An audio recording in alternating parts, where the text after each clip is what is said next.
Hello students और जो guardians और टीचर्स भी इस वीडियो को देखने जा रहे हैं और जो ऑफलाइन स्टूडेंट्स हैं, हेलो गार्जियंस और टीचर्स को मैं प्रणाम करता हूं। मेरा नाम Vineet Pandey, last 7 to 8 year से मैं ऑफलाइन क्लासरूम्स में पढ़ा रहा हूं और ये जो सेशन है अभी ये डेडिकेटेड है। कुछ बच्चे ऑफलाइन भी हमारे साथ हैं यहाँ पे, ठीक है। बहुत सारे बच्चे मेरे को कमेंट करके पूछते रहते हैं कि सर कुछ स्ट्रैटेजी बताइए, कौन से बुक्स पढ़नी चाहिए, ठीक है ना। तो ये जो सेशन है ये डेडिकेटेड है जो क्लास 8 से 9th में बच्चे भी मूव कर रहे हैं। बहुत सारे बच्चों के एग्जाम्स चल रहे होंगे अभी, बहुत सारे बच्चों के फिनिश भी हो गए और 9th क्लास अब उनकी कहीं ना कहीं स्टार्ट होगी, ठीक है ना। तो हम यहाँ पे डिस्कस करेंगे, ये सेशन डेडिकेटेड है। फिर से सुन लीजिए बच्चों, ये सेशन डेडिकेटेड है जो बच्चे क्लास 8 से 9th में जा रहे हैं, यानी कि सेशन 2021 में आप क्लास 9th में होगे, है ना, ठीक है। तो यहाँ पे हम डिस्कस करेंगे किस तरीके से हमें अपनी पढ़ाई अब स्टार्ट करनी चाहिए, बिकॉज अब आप छोटे बच्चे नहीं रहे हो, सीनियर सेक्शन में आ गए हो, ठीक है ना। तो किस तरीके से आपको अपनी पढ़ाई स्टार्ट करनी है। बच्चे बहुत कंफ्यूज रहते हैं शुरू में कि कब से सर पढ़ना स्टार्ट करें, कितने घंटे पढ़ना स्टार्ट करें, कैसे पढ़ें कि टॉप कर जाएं, शुरू से IIT की तैयारी कैसे करें, अच्छे कॉलेजेस के लिए कैसे पढ़ें, मेडिकल के लिए कैसे पढ़ें, शुरुआत से कैसे लगे। तो ये सारी चीज़ें हम डिस्कस करेंगे। सर कौन सी बुक्स खरीदनी चाहिए, कैसे उनको पढ़ना चाहिए, ठीक है। तो ये सेशन इन्हीं सब बातों पे डेडिकेटेड है, ठीक है। तो स्टार्ट करते हैं सेशन सबसे पहले। और ऑफलाइन भी जो बच्चे हैं या ऑनलाइन भी जो स्टूडेंट्स देख रहे हैं, सबसे पहले मैं आपको बताना चाहूँगा यहाँ पर कि जैसे कि मान लीजिए कि मेरे पास कोई ग्लास है, ठीक है ना, और ग्लास में पानी अगर भरा हुआ है, मान लीजिए ये देखिए ये ग्लास है, और अब ऐसे ही समझाने की आदत है बार बार पढ़ाने की, तो आपको मैं ऐसे ही समझाऊंगा, कई बार मैं यहाँ मार्कर लगाऊंगा व्हाइट बोर्ड पे। तो एक ग्लास है बच्चों, इसमें वाटर अगर भरा हुआ है, ठीक है ना, और मैं अगर बोलूँ कि इसमें पानी और डालिए, बताइए क्या होगा, इसमें पानी आएगा क्या? नहीं आएगा। कहाँ चला जाएगा? बाहर निकल जाएगा। तो जो भी बच्चे वीडियो देख रहे हैं या फिर ऑफलाइन सेशंस में यहाँ बैठे हुए हैं, ठीक है ना, सबसे पहले तो आप इस ग्लास को खाली करिए, यानी कि अपने दिमाग से जो फालतू की चीज़ें हैं उनको पहले आप बाहर निकाल दीजिए, ठीक है ना, थोड़ा सा शांत मन से, ठीक है।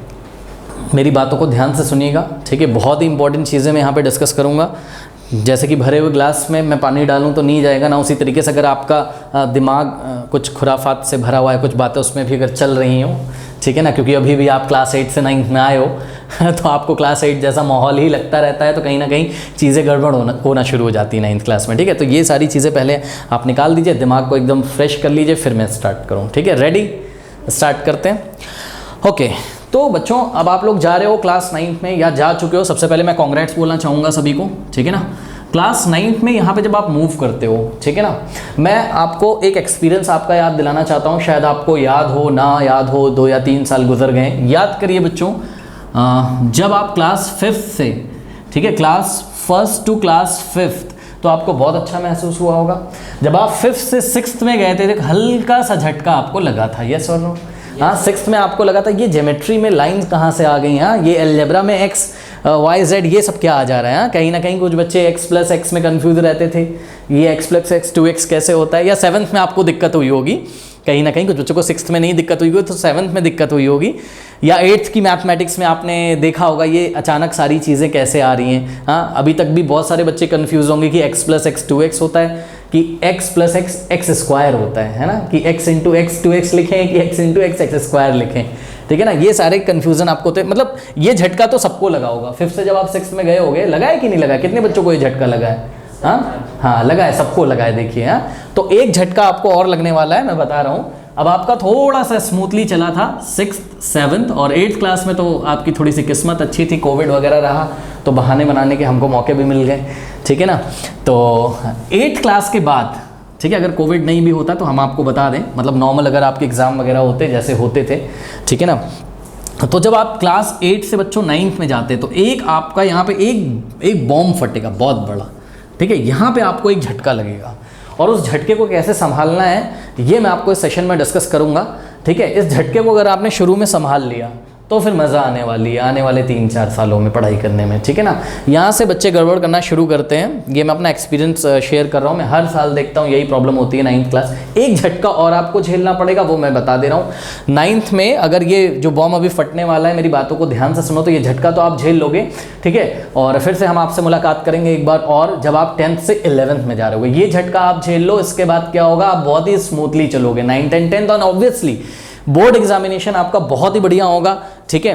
90 क्या 95% भी बहुत ईजिली आते हैं, 97 98% भी बहुत ईजिली आते हैं, बच्चों ने यहाँ से किया हुआ है, ठीक है ना। तो वो सारी स्ट्रेटजीज कैसे उसको डिस्कस करेंगे। एक और झटका लगेगा, उसके लिए भी आप लोग तैयार रहिएगा। जब आप 10th से मूव करोगे 11th में, ये बहुत बड़ा बॉम्ब होता है अगर आप साइंस लेते हो तो, ठीक है। अगर आप PCM फिजिक्स केमिस्ट्री मैथमेटिक्स या फिजिक्स केमिस्ट्री बायोलॉजी लेते हो तो ये बहुत बड़ा बॉम्ब होता है, तो इसको संभालना पड़ता है। इसको बहरहाल अभी तो एक बात की बात है, अभी पहले ये वाला छोटा वाला बॉम्ब संभाल लीजिए। और ये भी कोई छोटा मोटा बॉम्ब नहीं है, ठीक है ना, ये भी बहुत बड़ा बॉम्ब है, ये फटने वाला है, फट चुका है।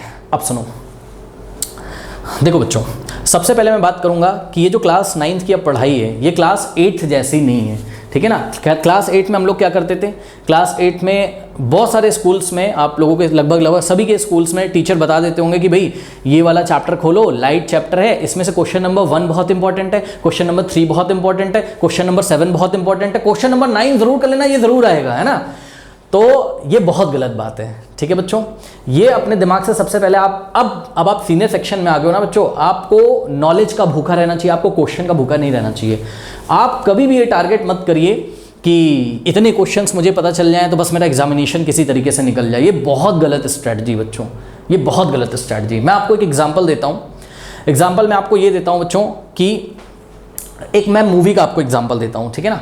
मान लीजिए कोई मूवी की सीरीज़ है या कोई वेब सीरीज़ आजकल बड़ी प्रचलित है और बच्चे कुछ गलत वेब सीरीज़ भी देखते हैं, तो नहीं देखना चाहिए मेरे ख्याल से, तो ठीक है। बहरहाल मान लीजिए कोई वेब सीरीज़ है, चलिए मोटिवेशनल वेब सीरीज़ कोई आ गई, ठीक है ना। अब मोटिवेशनल वेब सीरीज़ है कोई, वो कहानी के फॉर्म में, ठीक। पार्ट 1 हमने आपको दिखाया, पार्ट 2 पार्ट 3 हमने आपको नहीं दिखाया, उसका पार्ट 1 दिखाया हमने, पार्ट 2 पार्ट 3 नहीं दिखाया, पार्ट 4 बताइए समझ में आएगा आपके? नहीं समझ में आएगा। यही पता है, यही होता है आपके साथ। एक्चुअल में क्लास 8 तक CBSE का बहुत अच्छा कंटेंट है, अगर आपने उसको अच्छी तरीके से पढ़ा होता, ध्यान से मेरी बात सुनिएगा, अगर उसको अच्छी तरीके से पढ़ा होता तो ये बॉम्ब नहीं फटता, क्लास 9 में आपको तकलीफ नहीं होती। लेकिन अभी क्या है, अभी तक क्लास 8 से 9 तक या 6, 7, 8 में हम लोग ना बस धक्का खाते हुए चले आ रहे हैं। धक्का 90% तो लगभग सबके ही आ जाते हैं, 80% की तो लाइन लगी होगी, टॉप किया होगा, बहुत सारे बच्चे होंगे यहाँ पे जिन्होंने अपनी क्लास में टॉप किया होगा। 80% की तो लाइन लग जाती है, अरे मेरे कितने थे, मेरे तो 95% थे, मेरे तो 80% थे, क्लास 7 में मेरे ना, क्लास 7 में बहुत अच्छा था, अब तो मेरे साथ प्रॉब्लम हो गई। प्रॉब्लम ये होती है कि अच्छा तुम्हारे साथ बेटा इसलिए हुआ था क्योंकि तुम्हें क्वेश्चंस पता चल जाते थे, तुम्हें इंपॉर्टेंट मैथ्स में भी पता चल जाता। बहुत सारे बच्चे तो मैंने ऐसे देखे, मैथ्स की कोई एक्सरसाइज है, उसका क्वेश्चन नंबर 2 और 5 बहुत इंपॉर्टेंट था, रट लिया और एग्जाम में वही कॉपी करके आ गया, किया होगा कभी ना कभी सबने बहुत इंपॉर्टेंट है। तो ये सब गलत स्ट्रैटेजी है। अब ऐसे नहीं पढ़ना है बच्चों, इंपॉर्टेंट के लिए मत पढ़िए, ठीक है। अब आपके अंदर जिज्ञासा होनी चाहिए, हर एक चीज़ को समझ के जान के बहुत अच्छी तरीके से, जो ऑनलाइन भी बच्चे देख रहे हैं उनसे मैं बोल रहा हूँ, हर एक चीज़ को अच्छी तरीके से पढ़िए। अब अच्छी तरीके से कैसे पढ़ना है उसका थोड़ा सा ओवरव्यू हम आपको देंगे। अभी चलिए स्टार्ट करते हैं। सबसे पहले हम यहाँ पे 3 सब्जेक्ट की मेनली बात करेंगे, फिजिक्स केमिस्ट्री एंड मैथमेटिक्स की, और इंग्लिश और SST वगैरह की भी थोड़ी सी हम बातें यहाँ पे करेंगे, क्योंकि मेनली जो हमारे पास बच्चे परेशान रहते हैं वो साइंस और मैथ्स के लिए परेशान रहते हैं, वो अचानक से बॉम्ब फट जाता है उसमें, न जाने क्या हो गया, ठीक है। तो आइए स्टार्ट करते हैं बच्चों। सबसे पहले हम स्टार्ट करते हैं यहाँ पर साइंस से, ठीक है ना। कौन कौन से चैप्टर हैं, कौन कौन सी बुक लेनी है, कैसे कैसे हमें पढ़ना होगा, कौन सा चैप्टर हमें पहले स्टार्ट करना चाहिए, कैसे पढ़ना चाहिए, ठीक है ना। और हाँ, जो बच्चे ऑनलाइन अभी हमें देख रहे हैं, मैं आपको बता दूं यहाँ पर क्लास 9th और 10th का इस चैनल पे बहुत ही क्वालिटी कंटेंट बच्चों अपलोड है, आप फॉलो कर सकते हो, ठीक है ना। और अगर आपको लिंक्स नहीं मिलते हैं तो आप व्हाट्सएप भी कर सकते हो, कोई क्वेरी वगैरह आपकी, तो 7503644171 इस नंबर पे आप व्हाट्सएप कर सकते हो। और जो बच्चे लखनऊ से देख रहे हो, तो मैं लखनऊ में ही रहता हूँ, ठीक है, आप मेरे को सीधे इस पर कॉल कर सकते हो, ठीक है, मेरे से मिल सकते हो अगर आपको कोई प्रॉब्लम है, ठीक है। तो ये चीज़ें ओके। चलिए बढ़ते हैं आगे बच्चों, बात करते हैं सबसे पहले साइंस की, ठीक है ना बच्चों, साइंस की, ओके। तो साइंस में आपके 3 सेक्शन होंगे इस बार। कौन कौन से? देखिए, साइंस की बुक एक ही होगी, NCERT की जो आपके पास रहेगी, ठीक है ना, बट उसमें 3 सेक्शंस होंगे। कितने बच्चों को पता है वो 3 सेक्शंस कौन से होते हैं, बताइए। साइंस के कौन कौन सी 3 सेक्शंस पढ़ते हैं हम लोग साइंस में, बताइए। 8th क्लास में किसी टीचर ने बताया आपको? हाँ बताइए, नाम बताइए सब्जेक्ट्स के। हाँ, फिजिक्स केमिस्ट्री एंड बायोलॉजी, देखिए इन्होंने बता दिया। तो सबसे पहले अब आप साइंस में समझिए, आपके पास 3 सेक्शंस निकल के यहाँ पे आएंगे। कुछ पोर्शन होगा आपका फिजिक्स का, भी मैं डिस्कस करूँगा, कुछ होगा केमिस्ट्री का, और कुछ होगा आपका बायोलॉजी। बायोलॉजी मैं यहाँ पे डिस्कस नहीं करूँगा, मैं फिजिक्स और केमिस्ट्री डिस्कस करूँगा, बिकॉज जो मैंने टीच किया हुआ है वही मैं आपको बताऊँगा, ठीक है ना। और मैथमेटिक्स के बारे में हम यहाँ पे डिटेल में बात करेंगे, ठीक है ना। तो चलिए यहाँ पे देखिए, बायोलॉजी के लिए मैडम आपको बताएंगी, ठीक है, फिजिक्स, केमिस्ट्री, और जो तीसरा सेक्शन होगा वो होगा आपका बायोलॉजी, करेक्ट। अब देखिए बच्चों, बात करते हैं सबसे पहले साइंस में, फिजिक्स में आपके कौन कौन से चैप्टर हैं, कैसे पढ़ने हैं और क्यों पढ़ने हैं। आप एक तरीके से ये भी समझ सकते हैं कि मैं आपको बताने जा रहा हूँ कि फिजिक्स हमको कैसे स्टार्ट करनी है, ठीक है ना। चलो, फिजिक्स में जो आपके पास बच्चों चैप्टर्स हैं मैं आपको लिख रहा हूँ। आपके पास है मोशन, ओके। नेक्स्ट जो चैप्टर होगा आपके पास होगा force and laws of motion, ठीक है, force and laws of motion. Next बच्चों जो चैप्टर होगा आपके पास वो होगा ग्रेविटेशन, ओके। नेक्स्ट जो चैप्टर होगा आपके पास वो है ग्रेविटेशन। नेक्स्ट है आपके पास बच्चों वर्क एंड एनर्जी, और नेक्स्ट जो चैप्टर है वो आपके पास है साउंड, ठीक है।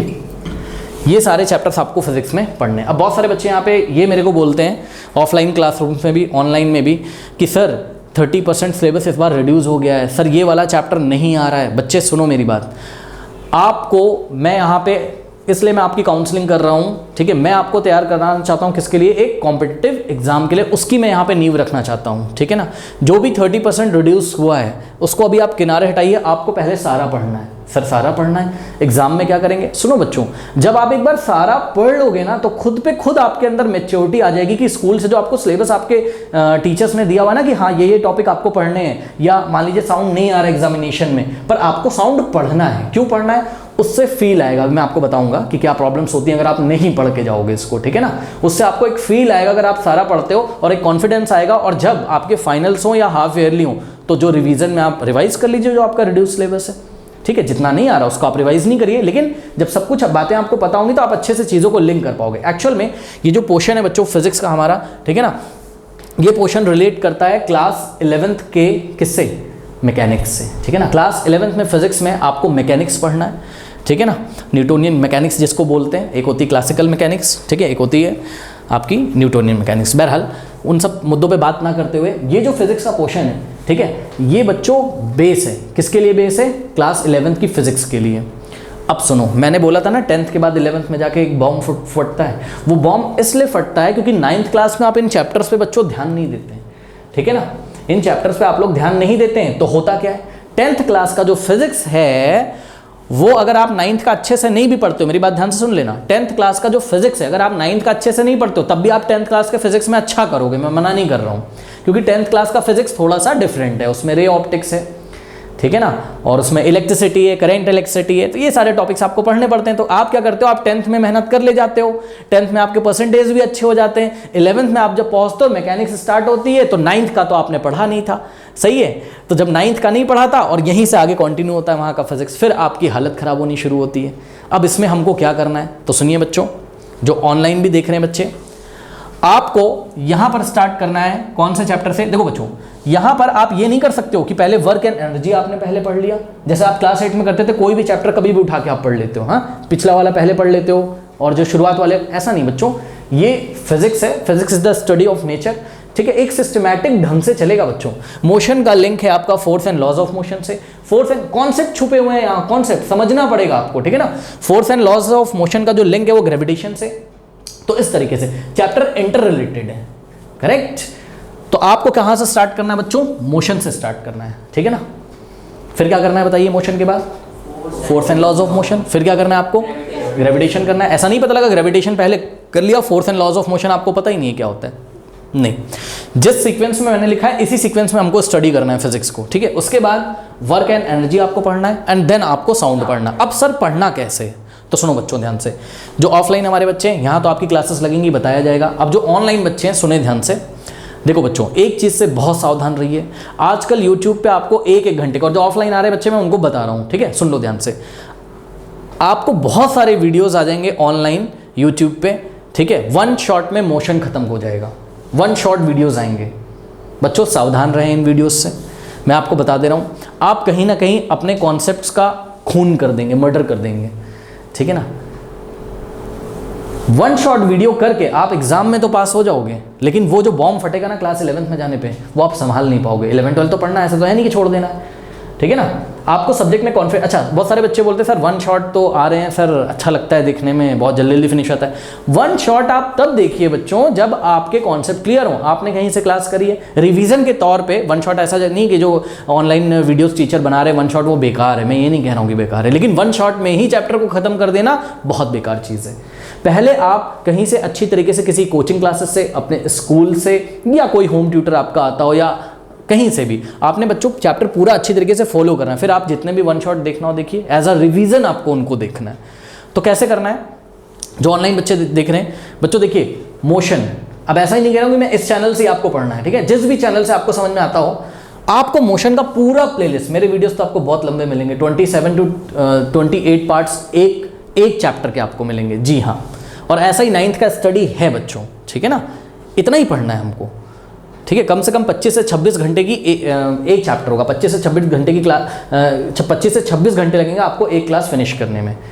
तभी तो मैं कह रहा हूँ यहाँ पे वन नाइट फाइट नहीं चलेगी। वन नाइट फाइट जैसे आप 8th क्लास में करते हो, कल एग्जाम है 2 दिन का गैप मिला उड़ा दिया पूरी बुक, नहीं चलेगा ना, नहीं चलेगा ऐसा। यहाँ पे आपको क्या करना है, आपने पौधा बड़े होते हुए देखा हुआ ना, धीरे धीरे बड़ा होता है, सही है ना। अचानक ऐसा तो नहीं आज पानी दिया और कल ये लंबा हो गया, वही चीज़ है यहाँ पे। ये चीज़ आपको समझनी पड़ेगी बच्चों।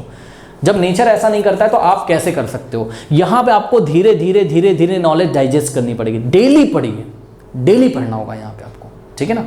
तो जो ऑनलाइन बच्चे देख रहे हैं, पहले आपको क्या करना है, मोशन के वीडियोस फॉलो करने हैं। और जब आप वीडियोस फॉलो कर लीजिए, ठीक है ना, उसके बाद आपको 2 काम करने, क्या, वीडियोस जब आप फॉलो करोगे तो वहीं पे हमने बीच बीच में एनसीईआरटी के सॉल्यूशंस कराए हुए हैं टॉपिक के साथ, फिर भी हमने एनसीईआरटी की अलग से सीरीज बनाई हुई है। तो इसके बाद क्या करना है आपको, एनसीईआरटी सॉल्यूशंस देखने, क्या देखने, एनसीईआरटी सॉल्यूशंस देखने हैं, वेरी इंपॉर्टेंट। एनसीईआरटी सॉल्यूशन देखने, क्यों देखने सर बच्चों, एनसीईआरटी एक ऐसी बुक है, ठीक है ना, जिसमें अमृत छुपा हुआ है, ठीक है। अमृत कैसे छुपा हुआ है, एनसीईआरटी ना, बहुत सारे बच्चे मेरे को आईसीएसई के बोलते हैं कि एनसीईआरटी में कंटेंट ही कितना है, ऐसा नहीं है। एनसीईआरटी में बहुत अच्छा कंटेंट है, आईसीएसई की भी बुक अच्छी है, मैं उसको मना नहीं कर रहा हूँ, बुक कोई भी खराब नहीं होती है, ठीक है, सारी बुक्स अच्छी हैं बच्चों। एनसीईआरटी में अमृत इस तरीके से छुपा हुआ है, थोड़ा सा तो वो आपको टॉपिक में पढ़ाते हैं, ठीक है ना। उसके बाद क्या करते हैं, क्वेश्चन से स्टार्ट करते हैं, नीचे आप देखोगे, ठीक है। जब वो क्वेश्चन स्टार्ट करते हैं ना बच्चों, तो क्वेश्चन में ही ऐसी चीज आपसे वो पूछ लेते हैं कि वो क्वेश्चन से टॉपिक कवर करना चाहते हैं। कोई क्वेश्चन पूछकर आपको किसी टॉपिक के बारे में वो क्या करना चाहते हैं, बताना चाहते हैं। उन्हीं को मैंने इन वीडियोस में डिस्कस किया हुआ है। हर एक क्वेश्चन में मैंने आपको बताया है कि वो पूछना क्या चाहता है, ठीक है। तो एनसीईआरटी सॉल्यूशंस को खुद से कर लेना और किसी के वीडियो देख के या किसी टीचर की हेल्प लेके करने में जमीन आसमान का फर्क है। ये फर्क अभी नहीं समझ में आएगा आपको आगे, अभी ये फर्क बच्चों आपको आगे समझ में आएगा, अभी नहीं समझ में आएगा। कब समझ में आएगा, जब आप 11th क्लास में जाओगे ना और आपके बेसिक्स बहुत अच्छी तरीके से स्ट्रांग रहेंगे, तो ये बात आपकी शायद अभी तो आप 8 से नए नए आओ, शायद बहुत सारे बच्चों को बाउंस कर रहा होगा कि मैं क्या कह रहा हूँ, ठीक है ना। आने वाले टाइम में आपको समझेगा मैं क्या कह रहा हूँ, समझो बच्चों, बेस यहीं से मजबूत होगा, ठीक है ना। और उसके बाद ये जो एनसीईआरटी सॉल्यूशंस देखेंगे, इसके बाद क्या करना है सर, इसके बाद आपको करना है बच्चों एनसीईआरटी एग्जाम्पलर का सॉल्यूशन। ये क्या होता है, अब देखिए बच्चों, अभी मैं कुछ बुक्स के नाम भी लिख दूंगा, वो बुक्स आप लोग यहाँ पे खरीद लीजिएगा, ठीक है ना। एनसीईआरटी एग्जाम्पलर क्या होता है बच्चों, बहुत सारे बच्चों को तो पता ही नहीं कि एनसीईआरटी एग्जाम्पलर क्या होता है। मैं बता रहा हूँ, देखो अब यही बता रहे हैं, इनको नहीं पता एनसीईआरटी एग्जाम्पलर, कोई बात नहीं, 8th में भी नहीं पता होगा आपको, नहीं पता है ना, चलो कोई बात नहीं, मैं बताता हूँ। सुनो बच्चों, देखो सीबीएसई ने आपकी प्रैक्टिस के लिए मैथ्स और साइंस की एनसीईआरटी के अलावा एक और बुक लगा के रखी है, जिसको एनसीईआरटी एग्जाम्पलर बोलते हैं, ठीक है ना। ऑनलाइन भी आप डाउनलोड कर सकते हो, और जो ऑनलाइन वीडियो बच्चे भी देख रहे हैं, अगर आप बोलोगे तो मैं लिंक भी नीचे लगा दूंगा, वहाँ से आपको PDF उसका मिल जाएगा। नहीं तो फिर आप मार्केट में जाइए, जैसा आपका एनसीईआरटी का ये फ्रंट पेज होता है ना एनसीईआरटी का, ये तो थोड़ी पुरानी बुक है क्लास 12th की, ठीक है, वैसे ही आपको एग्जाम्पलर का भी मिलेगा, ठीक है ना। 2 तरीके की आती हैं, एक प्राइवेट आती है, गवर्नमेंट आती है। तो गवर्नमेंट वाली आप लीजिए, जिसका ये जो एनसीईआरटी की ही होती है जो, ठीक है ना। यहाँ पे आप देखोगे ये national council of educational research and training, ऐसे करके जैसा आपका एनसीईआरटी वो लुक आ जाएगा। आप मार्केट जाओ, आप बोलो ना मेरे को गवर्नमेंट वाली दीजिए, जो एनसीईआरटी की है ना ओरिजिनल, वो मेरे को दीजिए, ऐसा बोलो वहाँ पे। अच्छा, प्राइवेट की क्यों नहीं लेनी चाहिए, प्राइवेट की इसलिए नहीं चाहिए, वो अभी हम मैथ्स में आपको डिस्कस करेंगे। एक्चुअल में बच्चों क्या होता है, लेने को आप ले लो, मैं मना नहीं कर रहा हूँ बच्चों, सैम्पल प्रॉब्लम्स दी होती हैं मैथमेटिक्स में कुछ, ठीक है। और वो सैम्पल प्रॉब्लम जो होती हैं वो प्राइवेट पब्लिकेशन में नहीं होती। प्राइवेट पब्लिकेशन में केवल क्या होता है, एक्सरसाइज दिया होता है, ठीक है ना, और उनके सॉल्यूशंस दिए होते हैं, तो आप ले सकते हो, मैं मना नहीं कर रहा हूँ, लेकिन आपका सैम्पल प्रॉब्लम छूट जाएगा। सैम्पल प्रॉब्लम फिर कहाँ से करें, ऑनलाइन डाउनलोड कर लो, जैसा करना हो कर सकते हो आप, ठीक है। बट ये बुक आपके पास होनी चाहिए, कौन सी, एनसीईआरटी और एनसीईआरटी एग्जाम्पलर। तो जैसे मैंने आपको मोशन में बताया है ना, क्या कि एनसीईआरटी लगानी है, फिर उसके बाद एनसीईआरटी एग्जाम्पलर लगानी, तब आप अपनी प्रिपरेशन को पूरा समझें। ऐसा नहीं कि कल एग्जाम है और क्लास 8 की तरह मैंने रात में उठाया और उड़ा दिया सारा, ठीक है, तो आप उड़ ही जाओगे बच्चों। उड़ कैसे जाओगे पता है, आपके मान लो 80 मार्क्स का 70 मार्क्स का मान लो पेपर आ रहा है, ठीक है ना, 70 में से बच्चों मैं सही बता रहा हूँ, आपको झटका लगता है, आपको अजीब सा लगता है, 70 में से आते हैं कितने मार्क्स, 4 मार्क्स, 70 में से आते हैं 5 मार्क्स। मैं टॉपर्स की बात कर रहा हूँ जो 90% आप लोग लेके बैठे हो। हाफ ईयरली में आपको बहुत भयंकर बम फटने वाला है अभी, ठीक है ना। उसका रीज़न क्या है, उसका रीज़न है बच्चों आप लोग शुरू से नहीं लगते हो, इसीलिए मैंने आज आपको बुलाया था। आप लोग को शुरू से लगना है, अभी से लगना है। अभी होली आने वाली है, ठीक है, तो पता लगा होली मना रहे हैं, हाँ, पूरा 2-3 महीने तक होली मना रहे हैं, तो ये बात बहुत गलत है। 2-3 दिन होली मनाइए, ठीक है, ऐसा नहीं कि आप हफ्ते भर 20 दिन तक होली मना रहे हो। आपको अपना टाइम यूटिलाइज करना है, शुरू से टाइम दीजिए, ठीक है ना, शुरू से टाइम दीजिए बच्चों, ठीक। अब एक बात बताइए मुझे, ये जो मैंने बातें करी हैं, ठीक, मोशन का एनसीईआरटी लगाना है, वीडियोस देखने हैं, एनसीईआरटी एग्जाम्पलर लगानी है, आप मुझे बताओ बच्चों, क्या ये 1 नाइट की फ़ाइट हो सकती है? क्या ये 1 नाइट की फ़ाइट हो सकती है? नहीं, ठीक है ना, ये 1 नाइट की फ़ाइट नहीं है। अभी देखना एक गेम चेंज होने वाला है। आप लोग क्लास 9th में जा रहे हो, पता है क्या गेम चेंज होगा? आप डायरी पे लिख लो, ये पक्का होगा, आप नोट कर लो क्या होने वाला, सुन लो। तुम्हारी क्लास का जो टॉपर अभी तक रहा होगा ना, अब वो टॉपर नहीं रहेगा इस साल, गेम चेंज हो जाएगा। सीनियर से पूछ लेना, जो टॉप करता था वो टॉप अब वही करेगा जो लायक होगा। यानी कि जिसने, बहुत सारे बच्चे होंगे क्लास 8 में 90% ला के बैठे होंगे, कुछ गलत निकल जाए मेरे मुंह से तो माफ़ करिएगा, ठीक है, मैं अपना अनुभव शेयर कर रहा हूँ, शायद कुछ बातें गलत भी लगें किसी को, ठीक है। तो सुनो बच्चों, शायद जो 90% लाया हो वो अब तुम्हारे सामने शायद ऐसा हो जाए, वो नीचे हो जाए, तुम ऊपर आ जाओ, गेम चेंज हो जाता है। कैसे चेंज होता है? जो कॉन्सेप्ट्स लगाकर पढ़ेगा, जो कॉन्सेप्ट सीखेगा, जो टाइम देगा, वही टॉप करेगा इस बार। यही रूल है, ये 9th क्लास का। ये 8th क्लास वाला रूल नहीं कि टीचर को मक्खन लगाया और उसको ज़्यादा मिल गए और बटरिंग कर दी तो उनको ज़्यादा मार्क्स मिल गए। होता होगा आपकी क्लास में भी ऐसा, बच्चे आके बताते हैं यहाँ पे। ये गेम नहीं चलेगा यहाँ पे, थोड़ी बहुत बटरिंग तो वैसे चलेगी, कोई प्रॉब्लम नहीं है, लेकिन हाँ, ये 70 में से 4 आ जाएंगे किसी के, आप देखोगे। और कोई ख़राब परफॉर्म करता था, जिसके 50% आ रहे थे, 60, वो 70% ला रहा होगा। क्या हो गया भाई ऐसा? उसने पढ़ना शुरू कर दिया होगा भैया सही से। सिलेबस बहुत है, ये काम आपको 3 करने बहुत इंपॉर्टेंट है। कौन कौन से? कौन कौन सा आपको? सबसे पहले आपको क्या करने हैं? वीडियोस देखने। जो ऑनलाइन है मैं उनके लिए बोल रहा हूँ वीडियोस देखने, ऑफलाइन वाले भी जिनकी क्लास छूटे तो आप देख सकते हो, ठीक है ना। फिर एनसीईआरटी सॉल्यूशंस के वीडियोस देखने, फिर एनसीईआरटी एग्जाम्पलर के वीडियोस देखने। एग्जाम्पलर बहुत इंपॉर्टेंट है। बच्चे बोलते हैं ना, और गार्जियन भी मेरे को पूछते हैं, सर ये शुरू से आईआईटी की तैयारी करानी है, सर कैसे कराएं? ठीक है, आप क्या करते हो, आप बड़े मोटे मोटे पैकेज मार्केट से खरीद के ले आते हो, बड़े भारी भारी पैकेज, आप मॉड्यूल्स खरीद के ले आते हो, उनको लगाने की कोशिश करते हो, वो लगते ही नहीं। वो लगेंगे कब? अरे बेसिक तो क्लियर करो पहले, ठीक है ना। तो जब आपके सब बेसिक्स क्लियर होंगे, ठीक है, अगर आप बहुत पढ़ने वाले हो उसको एज सुन एज, अभी तो मार्च चल रहा है, एज सुन एज को फिनिश करो, बाहर से मॉड्यूल लेकर लगाओ। किसने मना किया? लगेगा बिल्कुल आपसे। आप किसी कोचिंग इंस्टीट्यूट में जा रहे हो, वहाँ डाउट पूछो, लेकिन ये बेसिक करना बहुत ज़रूरी है, ठीक है बच्चों। ओके, तो आपको क्या करना है? आपको शुरू से लगना है। अब दूसरा जो क्वेश्चन आता है, वो क्वेश्चन ये आता है मेरे पास कि सर कितने घंटे पढ़ना चाहिए? हाँ, कितने घंटे पढ़ना चाहिए कि टॉप कर जाएं? तो सुनो भाई, ये घंटे वंटे कुछ नहीं होते हैं, मैं आपको बता दूं, ठीक है। घंटे वंटे कुछ नहीं होते हैं। घंटे क्या टाइम लगा दोगे तुम कि हाँ भाई 12 बजे मैं बैठता हूँ, 4 बजे मैं तो 4 घंटे डेली पढ़ता हूँ। टाइम तुमने फिक्स कर लिया 12 से 4, 12 लगा दे रहे हो, तो तुम्हारे मन में यही रहेगा कि 4 बजे उठना है, 4 बजे मतलब 4 बजे उठना है, तुम्हारे दिमाग में सेट हो गया। तुम कैसे तैसे टाइम निकाल के 4 बोलोगे, हाँ 4 घंटे हो गए, 4 घंटे पढ़ ले। नहीं, ये नहीं चलेगा, ये नहीं चलेगा, ये नहीं चलेगा।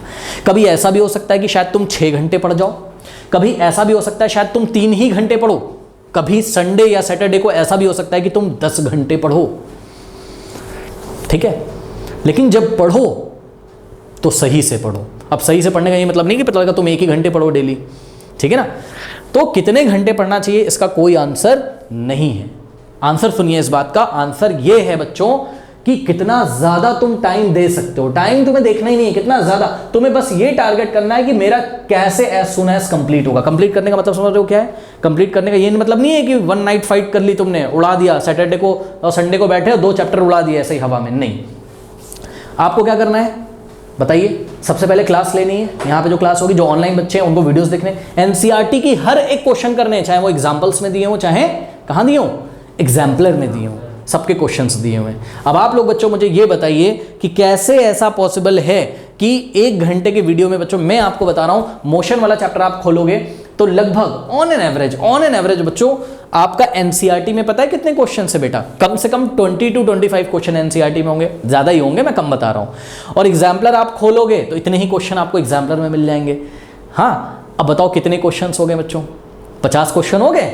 हर क्वेश्चन को अगर मैं 10 मिनट 5 मिनट भी देता हूं ऑन एन एवरेज, तब भी 1 घंटे में नहीं कंप्लीट हो ही नहीं सकता है, ठीक है ना? तो ये सारे जो वीडियोस आते हैं बच्चों ऑनलाइन, इनके चक्करों में ना पड़े, ये सारे व्यूज लेने के लिए होते हैं। मैं आपको बता रहा हूँ, अगर आपको कुछ अच्छा करना है, क्योंकि देखो मैं ऑनलाइन ऑफलाइन दोनों बच्चों से बोल रहा हूँ ये, ठीक है, इसलिए मैं बोल रहा हूँ क्योंकि बच्चे ना परचम में पड़ जाते हैं और उनको आपके बहुत सारे दोस्त भी बोलेंगे अबे तुझे मैं एक शेयर करता हूँ, बहुत बढ़िया यार, यहाँ से कर, और जो है भाई कहाँ पढ़े हो इतना लंबा लंबा, भाई ये इंपॉर्टेंट है, फंस जाएगा। नहीं भाई, तुम्हें समझ के चलना है, तुम ये बात ही नहीं समझते हो, फिर तुम धक्का खाओगे, फिर अपने घर में बोलोगे मैं तो लिख के आया था, पता नहीं क्या हो गया। घर वाले बोलेंगे 8 तक तो बहुत अच्छा था, अचानक पता नहीं क्या हो गया। हुआ कुछ नहीं है, हुआ ये है अभी जो तुम कांड करने वाले हो, क्या करने वाले हो मैं बता दे रहा हूँ। तुम ना अभी मज़े लोगे, मार्च पूरा ऐसे ही निकालोगे, अप्रैल तुम ऐसे ही निकालोगे, मई में सोचोगे हाँ चलो बुक्स वगैरह ले ली जाएं, जून तो ऐसे ही निकलेगा, ठीक है, फिर धीरे धीरे जुलाई आ जाएगा, फिर कहीं आप धीरे धीरे हाफ ईयरली एग्जाम की तरफ बढ़ने लगेंगे या कोई टेस्ट वगैरह आपके आ जाएंगे, तब तुम्हारी आंखें खुलेंगी, अरे तेरी की ये अच्छा केमिस्ट्री में ये भी पढ़ना था, अच्छा फिजिक्स में ओबे ये।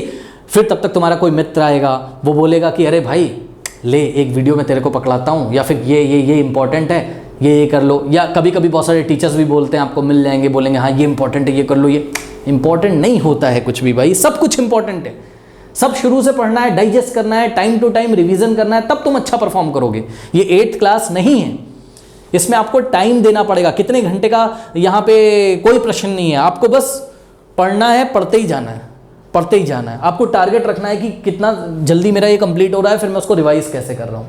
बहरहाल आते हैं, इसी तरीके से आपको यहाँ पे हर एक चैप्टर को फॉलो करना है लाइन से। फिर से सुनो, रिड्यूस सिलेबस की बात क्या करना है, पहले सारा करना है। जब तुम सारा कर लोगे ना बेटा, तुम्हें खुद ही पता चल जाएगा, आपको स्कूल से मिलेगा ना आपका जो भी सिलेबस वगैरह, उसमें रिड्यूस जो भी लिखा हो गया ऑनलाइन आप डाउनलोड करिएगा, यहाँ से ले लीजिएगा, कोई दिक्कत नहीं है। बच्चों पहले पूरा पढ़ लो, फिर जो रिड्यूस होके आ रहा हो ना उसको रिवाइज कर लेना। लेकिन जब पूरा पढ़ लोगे ना फील आ जाएगा, पक्का बता रहा हूँ। लेकिन ध्यान रहे, पूरा तभी पढ़ पाओगे जब आज से लगोगे, ठीक है। अगर तुमने 3 महीने का भी गैप कर दिया, यानी कि पढ़ाई 3 महीने के बाद भी स्टार्ट करी, तो कंप्लीट नहीं कर पाओगे। मैं सही बता रहा हूँ, जितना मैं कंटेंट बता रहा हूँ। शायद तुम एनसीईआरटी तो कंप्लीट कर लो, बट तुम एग्जाम्पलर कंप्लीट नहीं कर पाओगे, ठीक है ना। और यहीं से बेसिक्स हमारे कमज़ोर होने लगते हैं। फिर घर वाले बोलते हैं छोटे में तो बड़ा अच्छा था, 5th क्लास में तो फर्स्ट आता था, अभी 9th में पता नहीं क्या हो गया। हाँ, तो ये चीज़, और बहुत सारे बच्चे बदल जाते हैं क्योंकि वो उन सब बातों को फॉलो करते हैं। तो ये आपको फिजिक्स का सेक्शन समझ में आ गया, ठीक है। अब बात करते हैं हम केमिस्ट्री की। बड़ी इंपॉर्टेंट बात यहाँ पे करने जा रहे हैं केमिस्ट्री की, ध्यान दीजिएगा जरा, ठीक है ना। तो बात करने जा रहे हैं हम यहाँ पे केमिस्ट्री सेशन की, ठीक है। केमिस्ट्री में पहले हम सिलेबस आपको बता देते हैं। सिलेबस बच्चों एनसीईआरटी जो रखता है आपका, वो चैप्टर रखता है आपका मैटर इन आवर सराउंडिंग्स, ठीक है, मैटर इन आवर सराउंडिंग्स, ठीक है। दूसरा जो आपका चैप्टर है यहां पर वो है is matter around us pure, is matter around us pure, ठीक है ना। नेक्स्ट जो है आपके पास यहां पे चैप्टर है वो है atoms and molecules, and next है स्ट्रक्चर ऑफ द एटम, ठीक है ना। एटम्स एंड मॉलिक्यूल्स, और नेक्स्ट क्या आपका स्ट्रक्चर ऑफ द एटम। अब सुनो जरा, ये चैप्टर था आपको पढ़ने, matter in our surrounding, is matter around us pure, atoms and molecules, structure of the atom. देखने में कितने लग रहे हैं total?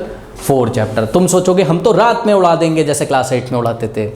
Impossible task, impossible task, ठीक है ना। हम शॉर्ट वीडियोस से कर लेंगे, बहुत सारे यूट्यूब पे पड़े हुए हैं, हम तो शॉर्ट वीडियोस में उड़ा देंगे एटम्स एंड मॉलिक्यूल को। बच्चों ये केमिस्ट्री का बहुत इंपॉर्टेंट है, इसको ध्यान से सुनना। फिजिक्स तो अगर एक बार को तुमसे छूट भी गई ना नाइन्थ की तो कोई बात नहीं, चलो मैं मानता हूं तुम्हारी आंखें 11th में खुल जाएंगी, तुम कवर कर लोगे। केमिस्ट्री अगर छूटी ना 9th की छूटेगी, फिर तुमसे 10th की छूटेगी। पास तो हो जाओगे तुम, मैं मना नहीं कर रहा हूँ, पास तो सब हो जाते हैं, पास तो तुम भी हो जाओगे और कहीं ना कहीं 80% भी ले आओगे, मैं मना नहीं कर रहा हूँ, 80% के साथ पास होगे, ठीक है। 10th में भी तुम्हारे 80% आ जाएंगे, टेंशन नहीं है कोई, अगर आराम से भी पढ़ोगे, ज़्यादा मेरी बातों पे नहीं भी ध्यान दोगे, नॉर्मली पढ़ोगे तब भी तुम्हारे 80% आ जाएंगे, कोई टेंशन नहीं है। वो क्वेश्चन बैंक से पढ़ के क्वेश्चन रिपीट हो जाते हैं तो आ जाएगा। लेकिन बच्चों यहाँ से केमिस्ट्री की नींव स्टार्ट होती है। ये सब आप लोग नहीं करेंगे, आपको 10th की केमिस्ट्री नहीं समझ में आएगी, फिर आप 10th में रट के पहुंच जाओगे, मुझे पता है 80% आप ले आओगे। फिर असली बम फटेगा कहाँ? क्लास 11 में, पहले ही चैप्टर में बम फट जाता है वहाँ, क्योंकि मोल कॉन्सेप्ट तो यहीं पढ़ा दिया गया था आपको बच्चों। मोल कॉन्सेप्ट तो यहीं आ जाएगा आपका, कौन से चैप्टर में आ जाएगा? एटम्स एंड मॉलिक्यूल्स में आ जाएगा। यार ये दोनों एक ही सेक्शन है एक तरीके से, एटम्स एंड मॉलिक्यूल्स और structure of the atom. Atom and molecules में यहाँ पे मोल कॉन्सेप्ट आने लगता है, बच्चे यहाँ पे इग्नोर करके जाते हैं। 11th क्लास में पहले चैप्टर में बॉम्ब फटता है, अरे हद तो तब हो जाती है, मैंने देखा है ऑफलाइन क्लासरूम्स में, तो मैं आपको अपना एक्सपीरियंस शेयर कर रहा हूँ बच्चों।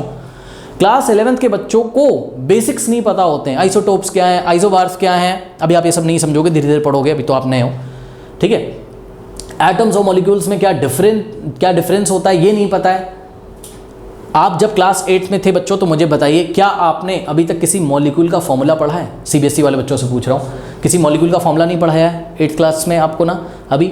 हाँ, तो बहुत बेसिक से चीज़ें अभी चलती थी और आपने सब रट वट के आप अभी तक क्वेश्चन आंसर याद करते थे या सुनो? केमिस्ट्री का भी हाँ, ये लर्न किया, सुनाया टीचर को, हाँ ये वाला इंपॉर्टेंट ये लर्न किया, यही पूरा कॉपी करके आना है वहाँ। अब ये सब नहीं चलेगा, अब आपको अपनी समझ बढ़ानी पड़ेगी।